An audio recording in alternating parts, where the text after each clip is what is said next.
We begin with that major cut to the Liberal government's immigration targets, a significant reversal from its plan announced just a year ago. Canada was expected to admit about 500,000 permanent residents in 2025 and 2026. Under this new plan, those numbers have been slashed to 395,000 in 2025 and 380,000 in 2026, with plans for that level to continue to drop into 2027. The temporary population is also going to drop under this plan. In both 2025 and 26, Ottawa will decrease the number of temporary workers by a total of more than 445,000 people. Overall, these sweeping changes will lead to an overall population decline of 0.2%. That's about 80,000 fewer people in Canada. Opposition leaders say this is an admission of failure. What the Liberals are doing is, and Justin Trudeau is doing, is acknowledging that he messed up. He's acknowledging that there's been problems in the immigration system, but more so that there's been serious problems with his lack of action on building adequate housing and investing sufficiently in the healthcare system. With his own MPs working to throw him out, and less than a year from the carbon tax election, Trudeau has suddenly admitted that radical, uncontrolled immigration and policies related to it are partly to blame for joblessness, housing, and healthcare crises. Immigration Minister Marc Miller joins me now. Minister, thanks for coming in. Appreciate your time. Thanks for having me on. You heard the criticism there. This plan is a pretty significant reversal from what we've seen the last number of years. Does this mean the government has messed up?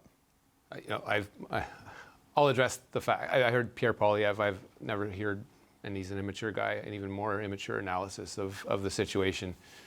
He still doesn't have a slogan to go for it. So when he comes up with a slogan, maybe we'll talk about that. And he'll have to present a plan to Canadians. This is a plan. It represents a reasonable plan that we put in front of Canadians as part of our multi-year level planning, not only for temporary residents, but not only for permanent residents, but for temporary residents. We set some ambitious goals coming out of COVID for population growth to make sure that the immigrant population was important to making sure the economy didn't go into a recession. Bank of Canada, IMF has recognized that, but it's come with some challenges in and around housing and around affordability. We obviously acknowledge that, and I think Canadians have some legitimate questions about the increase and the rapidity of the increase. When I was put in this position a little over a year ago by the Prime Minister, he knew my thoughts on the matter, and I promised to the public in my first cabinet meeting that I wouldn't be dogmatic about this. And I took a look at that with my team, took a look at that with cabinet, and proposed some things that are reasonable to Canadians, what we are hearing from Canadians. So this is a plan that shows that we've listened to Canadians. It's a reasonable plan for the next 3 years, and it is a plan for managed migration in a situation where Canada is not producing natural population growth. There's a whole discussion to be had around that. But we need immigrants not only for the economy, but to make sure that we have a healthy society. We're a country built on immigration. Right. But Canadians have had that legitimate set of questions over the last little while. The consensus in and around immigration is one that is under threat in Canada. I still think we have it.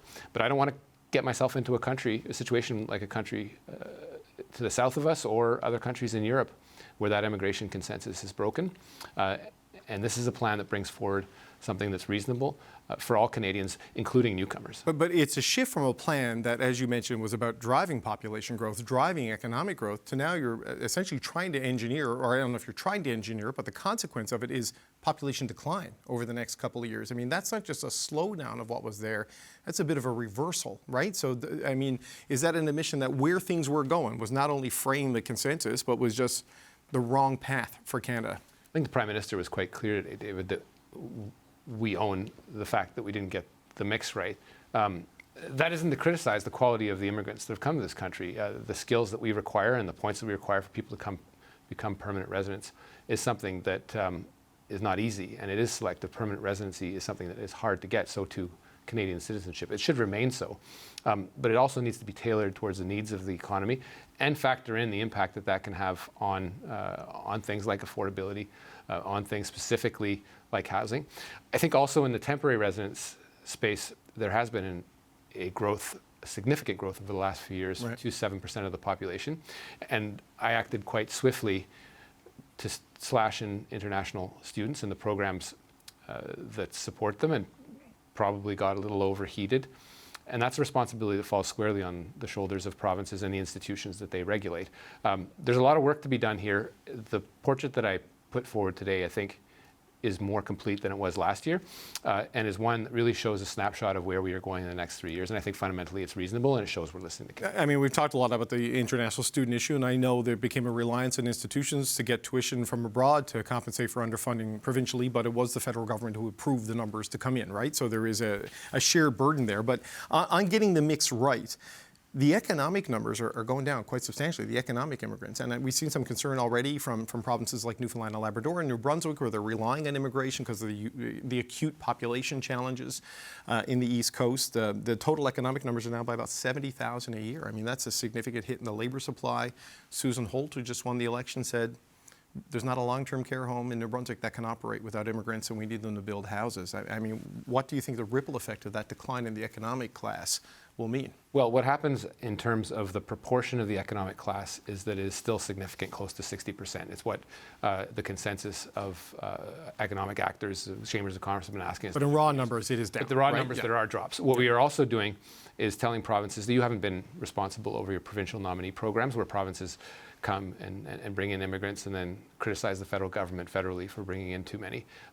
We're taking that power back and making sure that any managed discussion about immigration in this country is done in cooperation with the federal government, where we ensure that the provinces are actually exercising their jurisdiction, whether it's the need to take a responsible position with respect to asylum seekers, or the need to build more houses, or tailor programs. We're not going to prevent provinces from growing in areas, but we're also asking them to be responsible. I get wildly contradictory letters from the government of Ontario, the government of Alberta. They speak publicly about one thing, but through the back door they tell me to do something else. That's not fair to Canadians, and Canadians are looking at us saying, put that aside. Get your acts together and work with provinces to make sure that we have an immigration system that makes sense. So you want to exercise that power, that comes with great responsibility.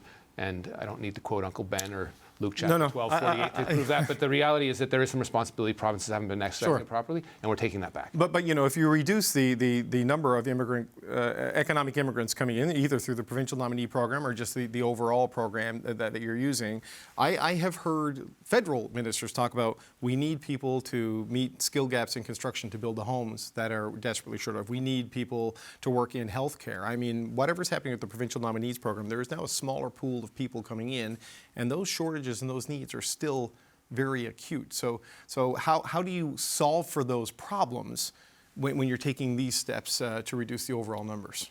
I think in Canada we have the luxury that perhaps we take for granted of having a well-trained domestic pool that can fill a lot of those positions. I think we have relied too heavily on immigration, perhaps creating a depressive effect on salaries in certain areas. It's no doubt that you're absolutely right in some areas like construction and healthcare, where we will have to be surgical and make sure that we are bringing in a steady flow of people to work in the healthcare area. We have people, an aging population. That's why we need a younger population. Right. But we also need to take care of those people because they help build this country.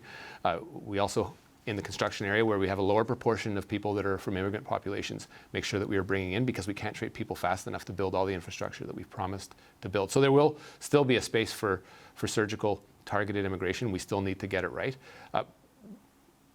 But let's also realize that this plan that I'm putting forward is roughly the same that it was in 2020. So still ambitious, but one that is reasonable for Canadians. But you know, there's been some analysis. Scotiabank, their chief economist Derek Holt says that Canada, in his view, has completely botched the immigration file for several years now. Is what he's saying, that it was the massive surge sort of post-COVID, and now the sort of fairly aggressive pullback. And however it changes in the future, because I know you signaled there will come a time when it can increase. He's suggesting that it's been chaotic, and it would suggest to immigrants, well, maybe you can't count on stability on this policy in Canada, and they might choose other places. I mean, how do you respond to that sort of criticism here? Look, I'll let people take the positions that they want to take. I have had the pleasure of speaking to a number of economists, not just the ones at the Bank of Nova Scotia. They have differing views on this. I respect them equally. The ones that the set of cards that I have to deal with are in the present, and we have to give Canadians a proper snapshot of the next 3 years and be reasonable at things. I think we've acknowledged the fact that in certain areas, temporary migration in particular, things got overheated. But any responsible government is expected to adjust, and that's what we're doing today. Right. So one of the things you said today is that this plan will reduce the housing supply gap by about 670,000 units overall, because we'll see net population decline and things like this as people leave. You mentioned off the top concerns over the fraying consensus on immigration, which has been a strength of this country and a binding feature in this country. And people like the Migrants' Rights Network say today that this is essentially feeding into that this policy shift scapegoats migrants for some of these problems that we're seeing on housing and job pressures. What are your thoughts there? I think that is absolutely not the case. I think what we need to do is to make sure that the volumes are ones that are acceptable, because they are playing into the questioning of very legitimate programs, whether it's the humanitarian envelope that we're very proud of in welcoming now well over 53,000 Afghans, thousands and thousands of Syrians, Ukrainians in the numbers that are historic, 300,000. But those decisions, which are very important, and I don't regret them, have had impacts on our ability and the questioning of our other programs. So we don't live in utopia. We have to take grounded decisions in reality, and that comes sometimes with trade-offs. We also shouldn't stymie debate or call each other names when we're having reasonable discussions, because people do have different views, and part of building that consensus, the contrary of unanimity, is something that requires some heated debates at times, and even when you disagree. So willing to continue to have those debates and even adjust where necessary. Okay, adjust where necessary. Just a final point on the immigration changes. What's the trigger point for where the numbers might go back up? Because you set 500,000 for a reason. Dominic Barton, who had advised the government previously, was part of this aggressive push to try to grow the Canadian population that was accepted as a necessity for the country's long-term economic future. What is the target when you will know it's time to change course again in a more upward direction, or will that ever happen? Good, fair point. There are a number of factors that obviously we control, some that we don't. The one that I will be keenly looking at is the temporary resident pool in this country, whether the policies that we put into place that are significant are actually yielding the numbers that we expect them to yield. I won't get a sense. We have a sense of success with respect to international students, thanks to the decisions we took about a year ago. But we won't have a good sense of things until the second quarter, roughly, of 2025 with respect to the reductions that we are anticipating. So that's a number that I'll be watching quite intensely. But there are obviously other factors, economic factors, that you can never fully predict, that we should, and Canadians ask us to be nimble on and adjusting if we need to.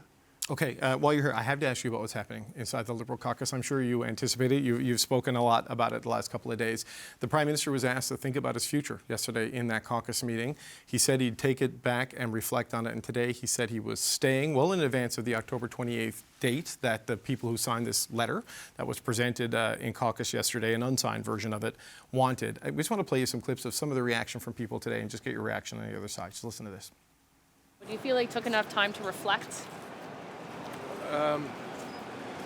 No, I don't. But I don't think that he felt that he needed to reflect at all. I think his mind was made up. He listened, but he wasn't swayed. I wouldn't call it delusional, but he's seeing something that I don't see, that my constituents don't see. I think it's disrespectful. I'm just disappointed. I think that we deserved a sit down.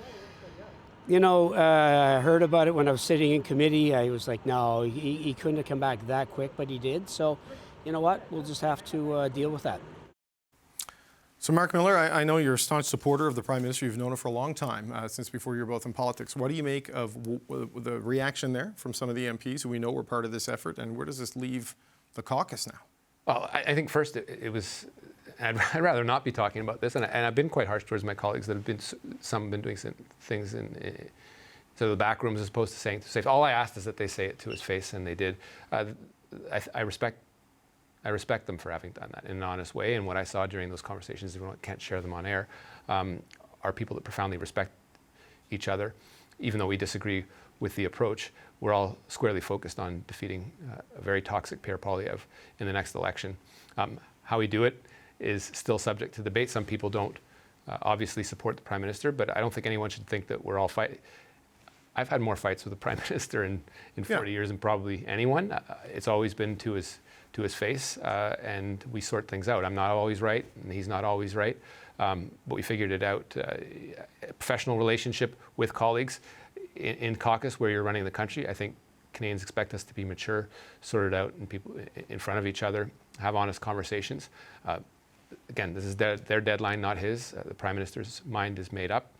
It doesn't mean, though, that he is insensitive to some of the comments that were made, and doesn't have further reflection to do on some of the substantive points that were made and made by people who do still support him about what we need to do. And that's a constant process that we have to do in caucus. It's very healthy. It's actually healthy for our democracy, but it has to be done privately so we have the freedom to elaborate policy, and I'll stand lockstep behind the Prime Minister. I think a lot of good came out of that meeting. In fact, from those colleagues that I've spoken to that I suspect signed the letter, they did feel that the conversation was frank. So I think there was something positive coming out of that meeting. But do you think it ends it? Because a lot of them, like Wayne Long and others, have wanted this caucus meeting since June after Toronto St. Paul's. They finally get it, and less than 24 hours later, it's a no. And I just wonder if you think this ends the process, because some of the plotters, as I've been calling them, felt yesterday should have been the beginning of something rather than the end of something. Do you think this is over? I think at the end of the day, it's their call, not mine.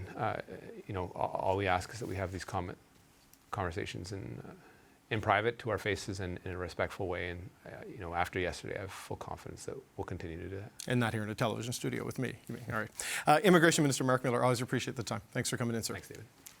But some provinces say they rely on immigration to grow their economies and support their aging populations. New Brunswick Premier-designate Susan Holt has already voiced her concern.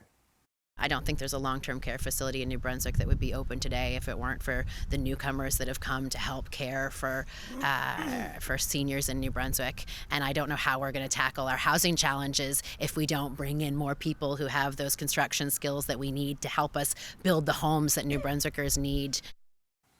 For reaction from another Atlantic province, I'm joined by Sarah Stoodley. She's the Minister of Immigration, Population Growth and Skills for Newfoundland and Labrador. Minister Stoodley, welcome to the show. It's good to see you. Thank you, David. Being from there, I know the challenges of population growth, the aging population, and the skills gap challenges, especially in the rural parts of the province. How do these changes and targets affect Newfoundland and Labrador? Thank you. Yeah, so we were quite disappointed today to hear the new federal plan. We're doing some math. Looks like a 42% decrease potentially for us from our economic immigration streams, which is quite severe. And I heard earlier on your show, Minister Miller talk about how provinces weren't being responsible with their provincial nomination targets or their numbers. And I do take exception to that because I think we have used ours extremely well. And I would say we're not the same as some other provinces. So, for example, we get 3,050 economic immigration spaces, this year and last year.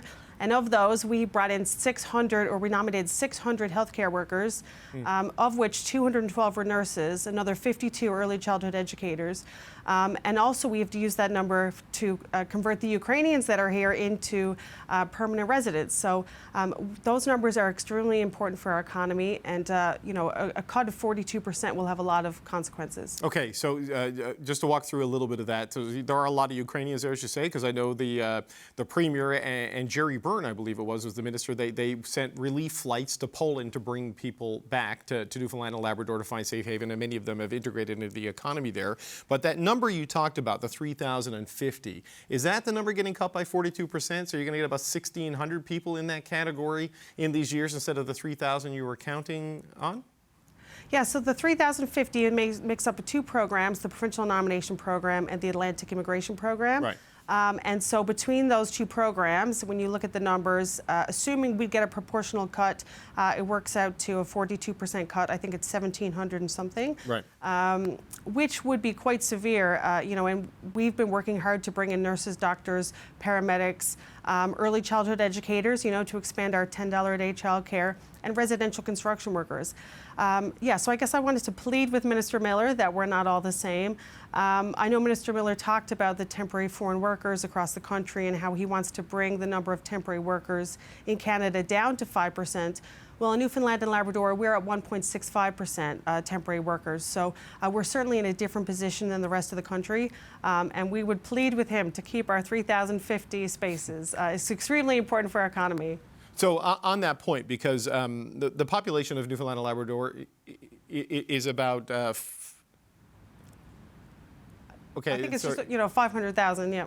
Okay, so, but yeah, about 520,000, and so 3,000 people is each year in an economic category is a pretty significant number, right? As part of the total workforce. So in terms of meeting these shortages, I know hospitals in rural parts of the province would be relying on some of the healthcare workers you mentioned, and certainly seniors' homes. So how do you plan? You're pleading with Marc Miller. How do you plan to make this case to him? You know, do you and Susan Holt and the other Atlantic premiers come together on this as they often do? Hopefully, you know, all along we were under the impression that we could work collaboratively with the federal government, and if we play ball, then we could, you know, for example, on asylum seekers, then we could maintain our numbers. So I'm hoping that that's still true.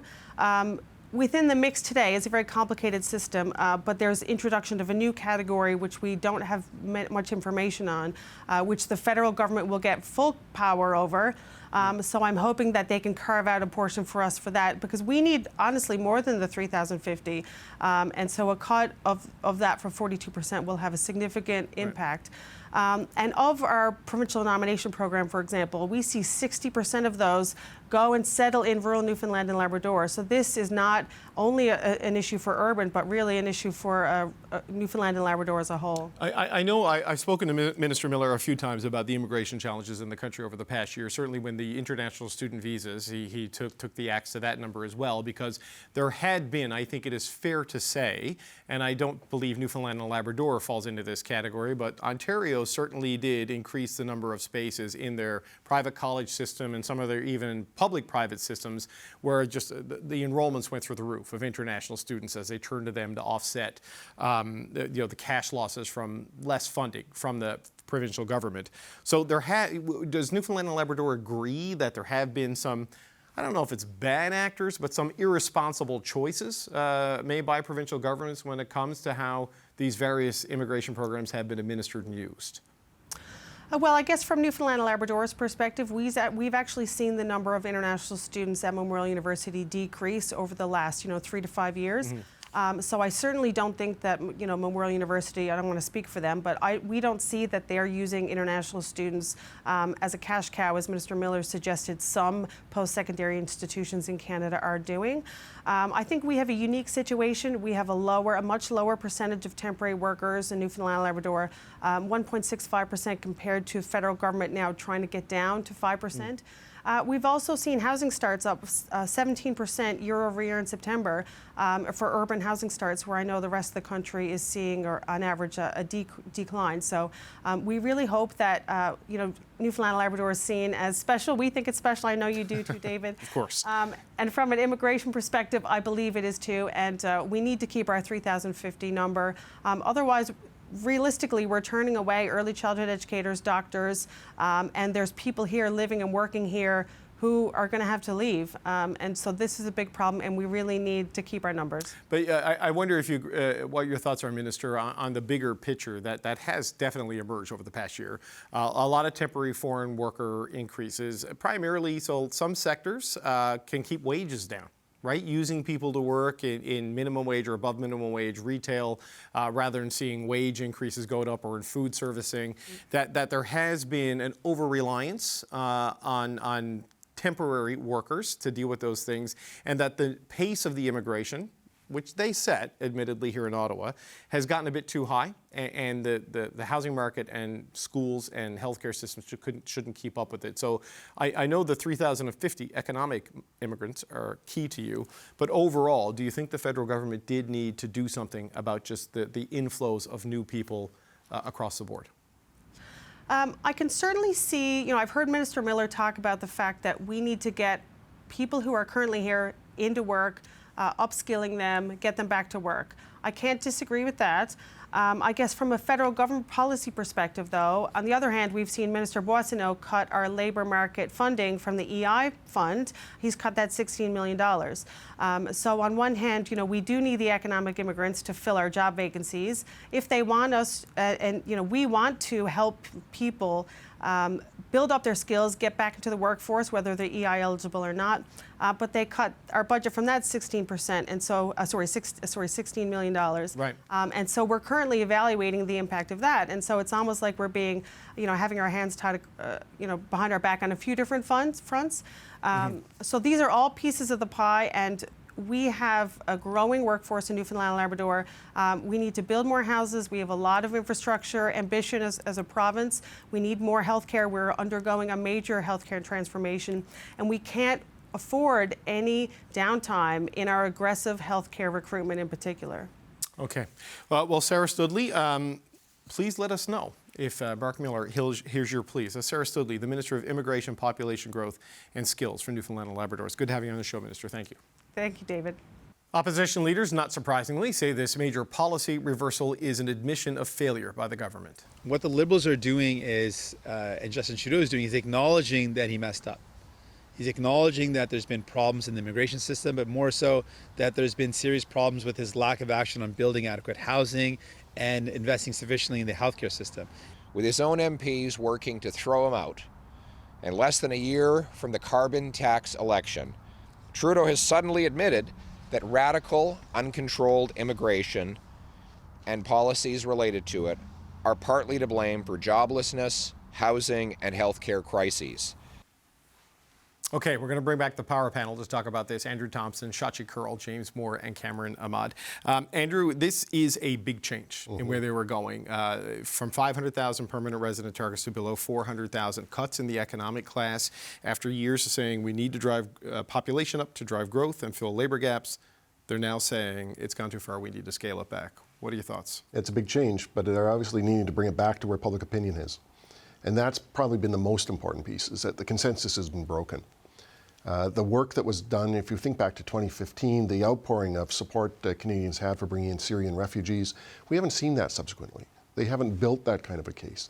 The understanding that immigrants coming in for family reunification was good for the country. The bringing immigrants in to drive up productivity was important.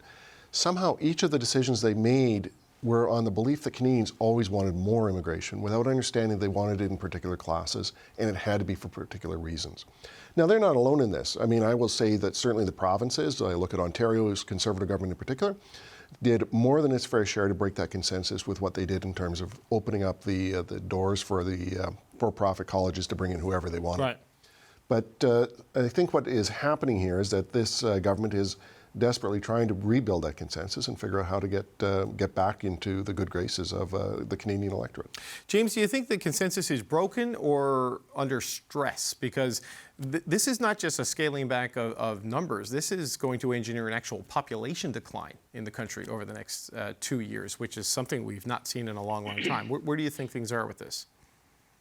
Well, the consensus was broken, but it's actually now reconstituted in a different way, which is we need to re-rationalize Canada's immigration footprint. So I actually do think there's a consensus. It's just a new consensus about how we move forward. Shachi, I'm sure, will furnish us in a minute with a bunch of numbers about where Canadian public opinion is. To Andrew's point, that Canadians are rightly concerned about the inflow of immigration and what it means in terms of, out here in British Columbia, TransLink, the stress on public transit, new portables at schools so kids have to go outside in the rain and the snow, what it means for our emergency rooms because people can't get family doctors. They're using emergency rooms for primary medicine. And like the system isn't made to withstand the weight of this inflow of new Canadians, and it needs to be realigned and reconstituted. So I hope that today is actually the beginning of a really important conversation we're going to have as a country on a go-forward basis. In terms of the economic consequence of this, though, we are now in our 7th straight quarter of per capita GDP shrinkage. We are in a recession on a per capita basis, and we have been now for 7 straight quarters, on top of interest rates that popped up and cannibalized people's take-home pay, on top of the inflation pressures that cannibalize people's purchasing powers with the dollars that they do have that is left over. And that weak economy, which is trending in the wrong direction now on jobs as well, has been artificially propped up by an immigration inflow that is unsustainable. We have more new Canadians in the last 3 years than we had in the entirety of the 1990s. And those numbers propped up this weak economy. With that immigration inflow now being cut, we are heading towards some very choppy economic waters, even on that front. So we have a very big, it probably is the most important public policy question that we're going to be dealing with in calendar 2025 as we go forward to an election campaign. And it's a fundamental question with economic, social, and political consequence. So Shachi, on James' point, furnish us with some numbers on where the consensus is on this issue. Well, it's a really interesting word, consensus, isn't it? Because I don't actually think that consensus ever existed. I just looked up some numbers in the break, checking on data that we put out back in 2019. Cast your mind to those days when the number coming in and the targets were 331,000. The reductions that have been announced today are still higher than what that number was for 2019. And even at that time, 2 in 5, a plurality of Canadians Canadians felt that that was too many. So we're going to go through reductions that are quite drastic over the next 2 years that will still end up being higher than that 331,000 that a plurality thought was too many. So I really don't know if we've ever had a true consensus. What I can tell you is there is a tremendous amount of misunderstanding and misperception around who is coming into the country. And to be fair, with the foreign students, with temporary foreign workers and the ramp up around that, I think there's more consciousness now. But when we do polling, people think that it is majority refugees and family reunification, as opposed to people who are coming in that labor and economic class ready to work. They have a tendency to think that the vast majority are coming from the Middle East and from war-ravaged regions, rather than people who have some education and again are coming ready to work because there are jobs that need to be filled. And when I hear Pierre Poilievre saying words like radical and causing crises, maybe I'm misquoting him there, or contributing to, yes, have there been added stresses and pressures on housing, transit, health? Absolutely. Did the crisis arise because of immigration? Give me a break. That's like 30 years of policy at the provincial and federal levels that have led us to this place. Is high immigration making it that much worse? Yes. Do we blame immigrants for that? No. And so, the consensus doesn't exist because, as it is in the United States, in Europe, in other parts of the world, you say immigration, it immediately becomes a red flag, dog whistle issue. Right. And I think that, and I would add municipal policy to that as well when it comes to zoning and the slow pace of housing. The phrase I believe Mr. Poilievre used in the clip we played was radical, uncontrolled immigration. And Cameron, I think this is what Marc Miller was referencing today, not necessarily what Mr. Poilievre had to say, but the concern that people see it the way Shachi outlined, that's where the consensus, not that what the number is, but whether immigration is inherently a good thing for a country like Canada. And you get into sort of the cultural war issues you see in the U.S. On this. So, I mean, what do you make of this? This is a big move back, right? Dominic Barton was advising the government on this early in your time there, saying you need to surge up numbers, you need to grow, this is what you need to meet labor gap demands and drive growth. And now it's a full reverse on the policy in a big way. Well, it's an adjustment, like as the minister said, and as Shachi just pointed out, it's bringing it back to the levels that existed just a few years ago, which are already very high, very ambitious levels. And I think Shachi made another really important point about keeping this consensus together requires a responsible approach. And I think it's in the interest and the desire of every party, broadly speaking, to maintain it thus in Canada because of how successful we've been, because of how much there is an agreement across all generations and party lines that immigration has been good for our country. It remains good for our country. And frankly, in the past few years, the reason for these high numbers, there have been good ones. I mean, addressing critical labor shortages, avoiding an even greater economic fallout from COVID. There have been some really good reasons why we've had to bring more people in. And being upfront with Canadians now, as the Prime Minister was, and taking some responsibility for getting the balance wrong, saying we need to adjust, here's why. Here's how we're going to, rethink things moving forward, I think is the right approach. Being honest and straightforward about it allows them to show that they've been listening and they're addressing the problem. And I think there's another bigger picture thing to think about when we look well into the future of our country, and we also look at the context that our peer countries are facing. We have an aging population. When you look at the non-immigrant population, our peer countries have an even faster aging population. And if we want to stay competitive on a global scale, if we want our economy to be able to compete, if we want people who can keep contributing to the tax base and keep filling labor shortages and work in critical industries, we need to keep bringing in lots of people. And right now, this adjustment, this rebalancing is important to address lots of the problems that James laid out and the government's laid out. But I think looking long-term, history will judge the legacy of this government on immigration and past governments very differently than the way we're talking about it in this moment in time. I get all those arguments on the economic competitive side and labor gap side, but Andrew, they're cutting the economic class by 70,000 people. Mm-hmm. So not just reducing the overall number of the 105,000, 70,000 are coming out of the economic cohort. I mean, that is a lot, and that continues for the next year where it goes down even again, right? So they are hitting that area that you count on to buttress you against that aging population. Yeah. I mean, I think that Canadians understand that there are certain categories of workers that are coming in, or categories of immigrants that are coming in, that we need to continue to have. Agricultural workers, we just aren't supplying enough. You know, the understanding around why people would come and study at the universities, I think they generally understand. Obviously, they'd like us to retain more than we do, but they understand that. I think one of the problems, and this is part of where the consensus, whether it existed or not, is breaking down, is we're not doing the same job integrating, bringing people into that multicultural environment. There's this sense that there is a balkanization going on in the country, and that this is causing friction. And we're seeing this play out in all sorts of different ways. We're seeing it in the foreign interference piece. We're seeing it in the not so subtle racism that's happening in terms of this debate, the scapegoating that's happening against many immigrants who are being blamed for a housing crisis that frankly has very little to do with them and has a lot more to do, as we've talked about, with the policy environment. These are all pieces that we've seemed to have just all lumped in to immigration. And we've seemed to have given up on the idea that, well, we do need to be welcoming. I think if we go back to, I just use 2015 again. If we go back to 2015 and think about when the Conservatives tried to close the door on bringing in the Syrians who are going through a great crisis, this was a public reaction that said, no, that is not, in fact, the Canadian approach. And I think we would see the same today with the Ukrainians or others that are having that. But the groundwork was laid by government to bring those people in. I don't think we're doing that anymore for these new groups. Well, that image of young Alan Kurdi on the beach in Turkey, I believe it was, that in the middle of that 2015 campaign. It was an interesting... And just to build on that really quick, David, I think no one now would regret the number of Syrians that came into the country and the way they've contributed to society. And the same is going to be said in the years that follow for Ukrainians, for Afghans, for Palestinians who are under trauma and duress, who are coming to Canada and who still want to come to Canada more than any place on earth. Right, but I wonder, and James, on this, I remember going to Roxham Road in 2018, I think it was, with a camera to see this surge of people coming across the border there.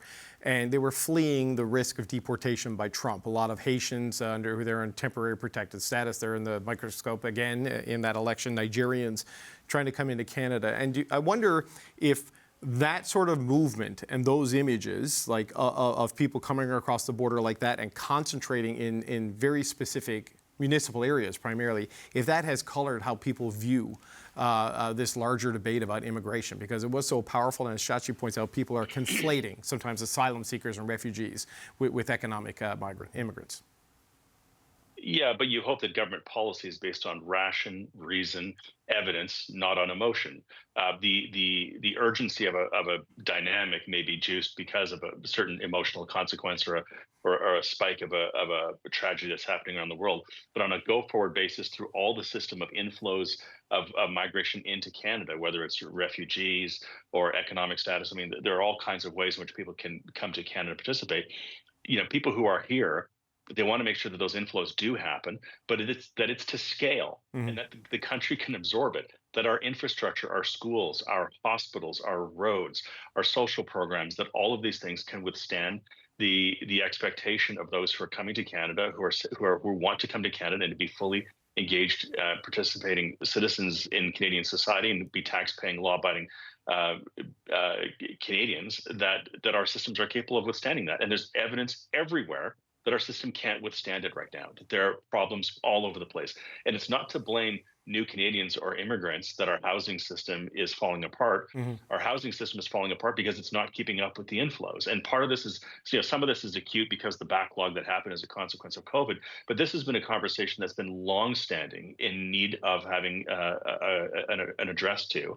And we're going to go through the next few days of people pointing fingers at Justin Trudeau and seeing that Harper missed his moment and all. And that's whatever. That's politics. Politics will come and go. But as I said, this is a very important structural economic conversation that we need to have as a country about where we're going, how many people can we have in this country and sustain the services that all of us expect. Okay, Shachi, we got to wrap it up. Give you the last word.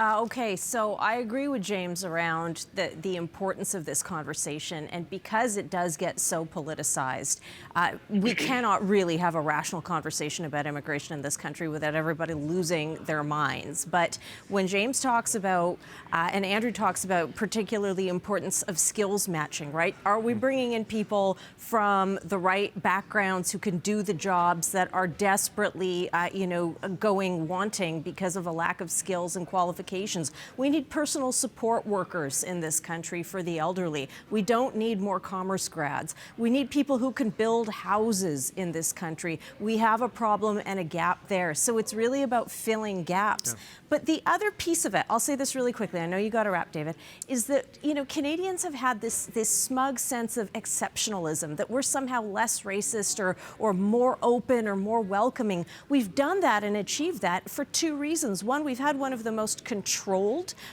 immigration systems over the last 4 or 5 decades, where we're very strict about who comes in relative to the States or the UK or other countries. The other reason is because immigrants themselves consistently, relative to other OECD countries, have had higher levels of education. When they come to the country, they have higher levels of income. They've had higher levels of home ownership, and they send their kids to university. It's generally been okay. It's starting to break down. We're making some changes. Yeah, that's a good point, Dana. I'm curious to see how the U.S. election could change this, because with mass deportation in the platform of Donald Trump, if he wins, those Haitians and others who have feared him before, do we get another surge at our border, and what kind of challenge does that create? So we'll find out maybe on November 5th. I want to thank you all for having a rational conversation about immigration, Shachi. Cameron Ahmad, James Moore, Shachi Curl, and Andrew Thompson. Thanks so much.